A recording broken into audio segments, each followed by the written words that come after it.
하나님의 사람들 가운데에, 주의 종들 가운데에 하나님이 부르셨을 때에 감사함으로 아멘 하고 응답한 사람들도 있겠지만 주저하고 저는 아닌 것 같은데요 했던 사람들도 많습니다.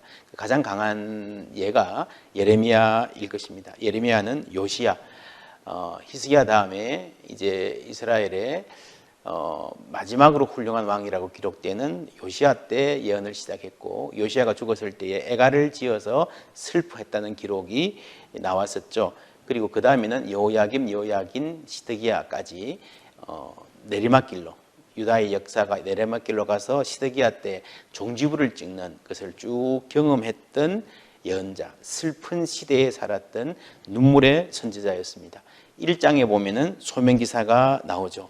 여호와께서 내가 너를 모태에 짓기 전부터 알았다 라고, 내가 너를 선지자로, 여러 나라의 선지자로 세웠다라고 말씀하셨는데 6절에 이렇게 말합니다. 내가 이르되 슬프도소이다. 주 여호와여 나는 아이라 말할 줄을 알지 못하나이다. 내가 부족한 것도 있고요. 또 예레미야는 알았습니다. 내가 전해야 될 말이 참 말하기도 힘들고 듣기도 힘든 말일 것이다 라는 것을 알았습니다. 그래서 하나님과는 안 할래요 이러면서 갈등했고요. 또 하나님의 말씀을 받아서 백성에게 갔을 때는 백성들이 싫어하니까, 듣기 싫어하니까 또 백성들과 갈등을 해야 했던 그 중간에서 많은 눈물을 흘렸던 그런 선지자였습니다. 예레미야 예언의 가장 중요한 핵심 중에 하나는요, 성전에 대한 것입니다. 7장 4절에 너희는 이것이 여호와의 성전이라, 여호와의 성전이라, 여호와의 성전이라 하는 거짓말을 믿지 말라. 보라 너희가 무익한 거짓말을 의존하는도다. 그들이 성전이란 건물을 의지했다는 거죠. 여기 여호와의 성전이 있으니까 우리는 안 망할 것이다 라고 생각하고 계속해서 교만하고 정직하게 행하지 못하고, 그리고 타락하고 불의를 일삼고 가난한 자를 압제하고 그렇게 살았습니다. 하나님은 정의를 행하면 살리라 라고 하셨는데 이 사람들은 부정의로 살면서 제사만 잘 드리면 오케이 일 것이라고 생각하는 그 생각, 그 거짓말에 속지 마라, 이 반성전에 대한 생각이 굉장히 강하게 나옵니다. 하나님 뜻대로 전혀 살지 않으면서, 하나님 뜻대로 행할 생각은 전혀 없으면서 종교 의식에만 참여한다고 그리스도인인가 하는 질문을 우리에게도 해볼 수 있습니다. 11절에 내 이름으로 일컬음을 받는 이 집이 너희 눈에는 도둑의 소굴로 보이느냐? 보라 나 곧 내가 그것을 보았노라. 여호와의 말씀이니라. 도둑의 소굴, 강도의 구렬, 이것은 그대로 예수님께서 성전에 들어가서 성전을 책망하시면서 채찍을 휘두르면서 하신 말씀 아닙니까? 바로 그것이 예레미야가 했던 말씀을 그대로 이어서 참 성전이 무엇인가? 이 물리적 성전이 아니다, 건물로서의 성전이 아니다 라는 것을 말씀하는 거죠. 이사야서도 6장에 성전에서 하나님을 만날 때에, 하늘의 은혜가 이 땅 임할 때에 그것이 성전의 본래의 기능이었다라고 하는 이 고백과 일맥상통한다고 볼 수 있겠습니다. 그리고 8장 18절에 보면 슬프다 나의 근심이여 어떻게 위로를 받을 수 있을까? 내 마음이 병들었도다. 딸 내 백성이 상하였으므로 나도 상하여 슬퍼하며 놀라움에 잡혔도다 라고 말합니다. 그 슬픔 가운데서 가장 큰 슬픔은요 22절에 8장 22절입니다. 길르앗에는 유향이 있지 아니한가? 그곳에는 의사가 있지 아니한가? 딸 내 백성이 치료를 받지 못함은 어찌 됨인고? 그냥 아프기 때문에 안타까운 것만이 아니라 치료할 수 있는데, 하나님께 해답이 있는데, 하나님께로 돌아가면 회복될 수 있는데 치료받지 못하기 때문에, 회복되지 못하기 때문에 더욱더 안타까운, 회복될 길을 아는 사람의 입장에서는 더 안타깝고 슬픈 것 아니겠습니까? 그런 세월을 오랫동안 보냅니다. 23년 동안 이렇게 예언을 했지만 아무도 말을 듣지 않습니다. 25장에 가면은 이제 너희들이 포로로 잡혀갈 것이고 70년이 지나면 하나님께서 다시 회복시켜 주실 것이다 라는 예언을 합니다. 그리고 나서 이 예언 때문에 갈등이 생겨서 거짓 선지자들이 일어나죠. 나중에는 예레미야가 왕 앞에서 어깨에 소가 매는 멍에를 메고 나타납니다. 이렇게 우리가 이 민족이 포로로 잡혀갈 것이다. 짐승처럼 끌려갈 것이다. 라고 예언을 했는데 하나냐라고 하는 거짓 선지자가 그 멍에를 부숴버립니다. 하나님의 계시를 완전히 무시하는 거죠.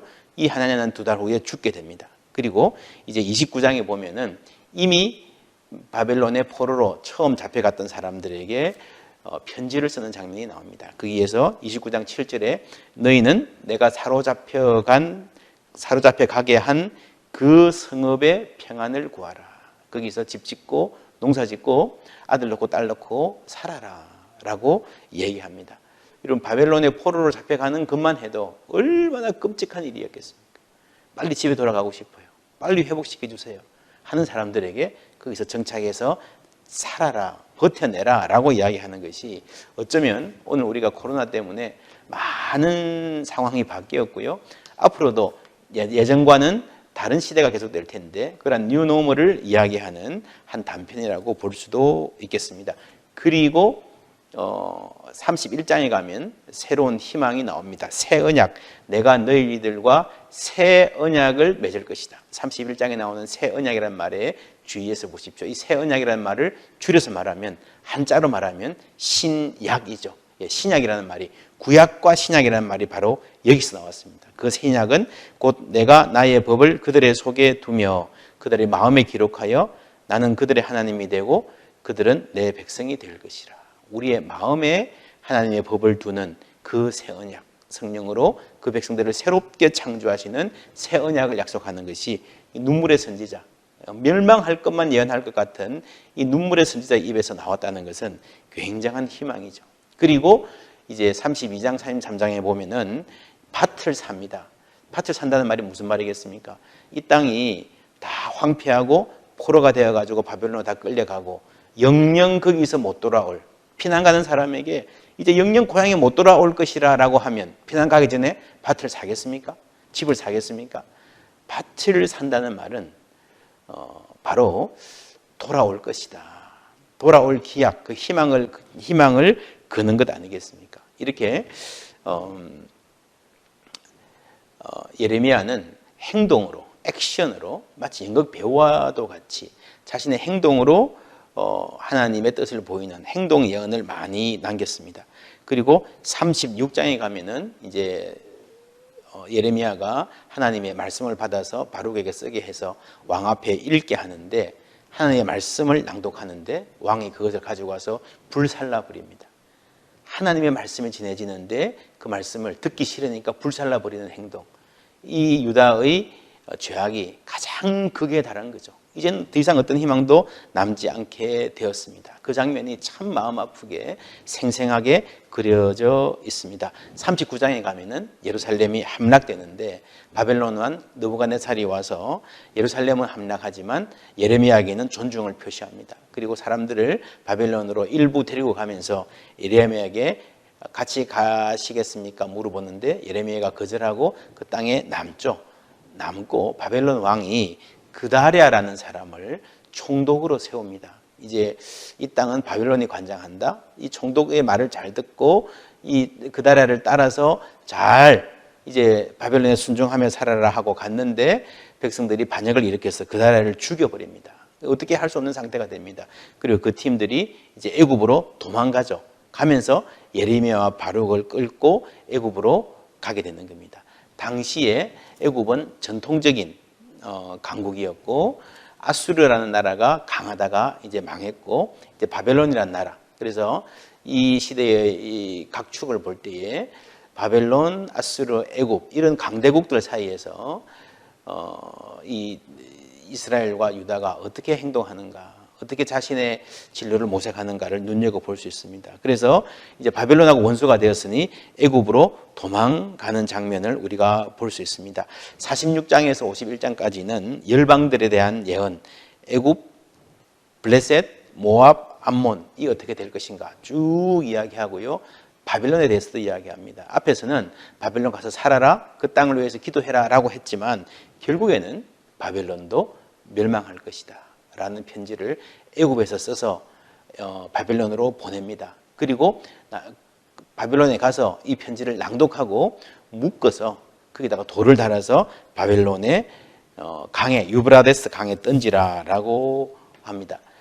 그래서 이 바벨론이 영원히 멸망할 것이라는 아주 굉장히 강력한 예언, 이스라엘의 회복, 이스라엘의 멸망과 바벨론의 멸망, 그리고 이스라엘 회복까지를 다 예언했던 예레미야, 눈물의 선지자, 그리고 이제 예레미야서 전체는 시드기야라는 왕이 반역했다가, 바벨론에 반역했다가 잡혀가가지고 시드기야의 두 눈을 빼고 그를 길박해서 이제 감옥에, 죽는 날까지 감옥에 가두는 그런 장면에서 예레미야가 끝이 납니다. 이 시드기야의 장면을 보면서, 시드기야가 눈이 빠지고 옥에 갇힌 장면을 보면서 이스라엘 사람들이, 유대인들이 어떻게 생각했을까요? 이 자기의 민족의 운명이 마치 이와 같다라고 아픈 마음으로 예레미야의 글을 읽었을 것입니다. 그러면서 우리가 이 선지자의 말을 좀 일찍 들었더라면, 그때 회개했더라면 이라고 하는 도전들을 계속해서 받았을 것입니다. 그 눈물을 통해서 하나님 백성을 사랑하시는 하나님의 마음, 그리고 멸망시키지만 그래도 희망을 이어가시는 사랑의 하나님, 희망의 하나님을 우리가 예레미야를 읽으면서 발견하게 되기를 바랍니다.